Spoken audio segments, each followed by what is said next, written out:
It's something or something. It's never something or nothing. Now, what do I mean by this? A lot of the time as salespeople, we want to give clients options, and that's great. They should have those options. But a lot of the time you're giving them an out, and that doesn't work well. So an example of this is, client, would you like to place this now or maybe another time? You're giving them that out. If you can change this to, once you've placed this order, would you like to take this with you now or we can deliver it to you? All of a sudden, that's a something or something. It's not a negative for you. So please have a think about what you've been saying to clients, because I'm telling you, you're probably giving them an out, and that's why you're losing those deals. Now, I'd love to hear your thoughts on this. Can you please like, share, comment?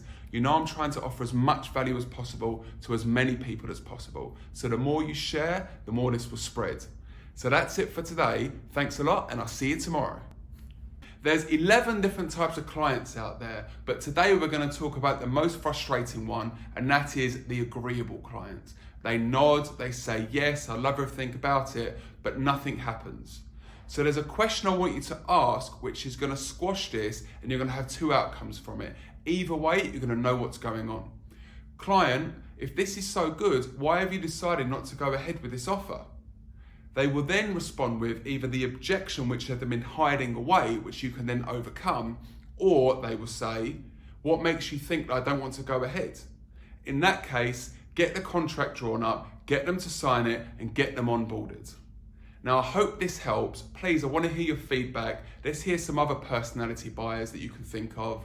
But as I always keep saying, that's it for today. Thanks a lot, and I'll see you tomorrow. Convincing and persuading. There is a difference. Over the years that I've been selling, I had trouble at the beginning because I was trying to convince people, but that really gets you nowhere. Once you start to persuade them, it means you're asking them questions that lead to a decision. All of a sudden, they start answering and they fall into the trap of, this is actually what I want and what I want to go ahead with. Now, because you're asking them these questions, you're interacting with them, and they're coming to their own conclusion themselves, rather than you trying to beat it out of them by trying to convince them. So now, please, don't try and convince, trying to persuade by asking questions, and they will come to that decision and choose your service and choose to go ahead with you. Now, I'd love to hear your feedback on this. If you can like, share, and comment in the box below. As you know, I want to spread as much value as possible to as many people as possible. So that's it for today. Thanks a lot, and I'll see you tomorrow. Once a client says no to your offer, you cannot get them to say yes. Now, I know what you're thinking, Mark, that's ridiculous. I've had plenty of clients that have said no, got them to say yes, and now they're using our products and service. The problem is, if you're making the same offer to which they've said no to, you're asking them to do one thing, and that is to admit they were wrong. And that will not be happening anytime soon now, will it? Now, you don't need to cut costs, drop your price. You need to bring new information to the table that will lead them to make a new informed decision. All of a sudden, they'll be like, oh, you didn't tell me it comes with this feature or this benefit. They save face, you've brought added value to the table, and everyone's happy in the end. Now, I'd love to hear your thoughts on this. You probably think it's a little bit silly, but the truth is, you are not going to get a client to admit they were wrong. Now, I'd love to hear your thoughts on this. Let's have a bit of back and forth in the comments section. But that's it for today. Thanks a lot, and I'll see you tomorrow. Same leads, same product, but whilst everyone else was complaining, this guy was not only hitting target, he was breaking records within the business. Today I want to talk about a colleague of mine who came over from a competitor. Now, this competitor was 5 times cheaper. We were premium, they were cheap.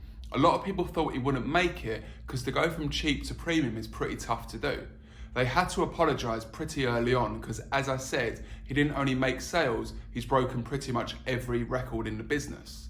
Now, apart from being the hardest worker in the room, I think you can put this down to 2 things, and they match up a little bit. One is that ignorance is bliss. He came over, he knew nothing about the politics in the office, he knew nothing about a product maybe not working a little bit or a lead not coming in, he just got on with his job. And the other one is perspective.